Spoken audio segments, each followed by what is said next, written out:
जैसा कि आप सभी को पता है 10वीं कक्षा के मार्च 2024 में जो बोर्ड एग्ज़ाम होंगे उसके लिए ऑनलाइन फार्म भरे जा रहे हैं और जिसकी लास्ट डेट 14 नवंबर 2023 है और जिसके लिए आपके क्लास इंचार्ज ने आपको 900 रुपये प्रति छात्र बोर्ड फीस के तौर पर जमा करवाने के लिए कहा होगा, क्योंकि ये बोर्ड फीस है। और इसी फार्म को भरते समय आपके जो हैं विषय भी भरे जाएंगे।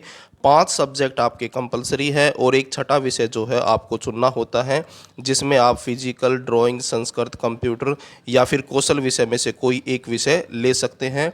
और इस बार जो गणित विषय है आपका, जो कंपलसरी विषय है, इसमें 2 ऑप्शन दिए जाएंगे। एक ऑप्शन होगा बेसिक के नाम से और एक होगा स्टैंडर्ड। ये दोनों ही मैथ विषय हैं और इन दोनों के बीच में जो अंतर है वो मैं आपको बता देता हूँ कि बेसिक और स्टैंडर्ड में मेन अंतर ये है कि बेसिक जो है मैथ थोड़ा सा आसान है स्टैंडर्ड के कंपैरिजन में, और स्टैंडर्ड जो है थोड़ा सा डिफ़िकल्ट पड़ता है।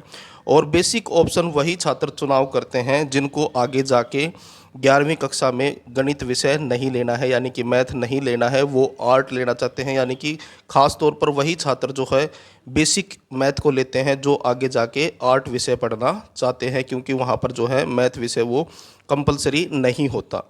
और वो छात्र जो 11वीं में मैथ विषय लेना चाहते हैं वो सभी छात्र जो है स्टैंडर्ड को चूज करेंगे, क्योंकि स्टैंडर्ड के ऑप्शन के बाद ही उनको चॉइस दी जाएगी नेक्स्ट ईयर, यानी कि 11th में होने के बाद वो मैथ विषय ले सकते हैं। और ऐसा पहली बार हो रहा है हरियाणा बोर्ड के अंदर कि आपको गणित विषय के अंदर दो दो चॉइस दी गई हैं, क्योंकि इससे पहले जो है ये ऑप्शन जो है सिर्फ सीबीएसई बोर्ड में होता था और हरियाणा बोर्ड ने जो है इस सेशन के अंदर सीबीएसई बोर्ड के पैटर्न को फॉलो कर लिया है। तो इस वजह से यहाँ पर हरियाणा बोर्ड के छात्रों को भी इस बार मैथ विषय में 2 चॉइस दी गई हैं।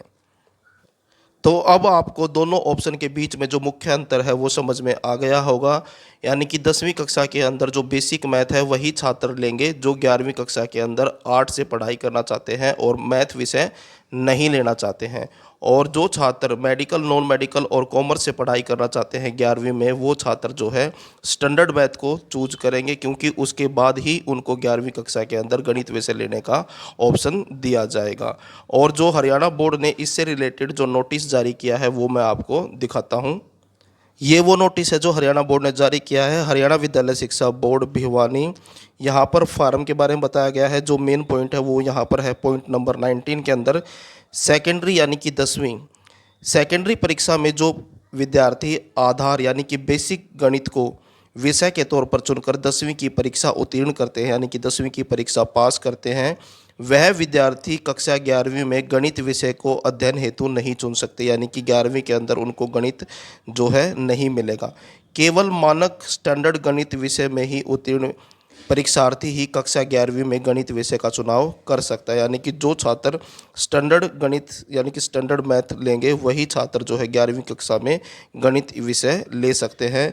दोनों विकल्पों हेतु पाठ्यक्रम यानी कि दोनों का जो सिलेबस है प्रश्न पत्र डिज़ाइन बोर्ड की वेबसाइट पर उपलब्ध है। और जो क्वेश्चन पेपर डिज़ाइन है यानी कि दोनों का जो है पेपर अलग अलग आएगा। बेसिक वालों का अलग होगा पेपर और जो स्टैंडर्ड है उनका अलग होगा।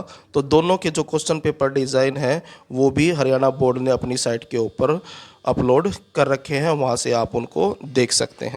तो ये थी एक महत्वपूर्ण सूचना 10वीं कक्षा के छात्रों के लिए। इन्फॉर्मेशन अच्छी लगे तो लाइक करें, चैनल को सब्सक्राइब करके ऑल के बटन के ऊपर क्लिक कर लें ताकि जब नेक्स्ट वीडियो अपलोड हो तो उसका नोटिफिकेशन आपको मिले।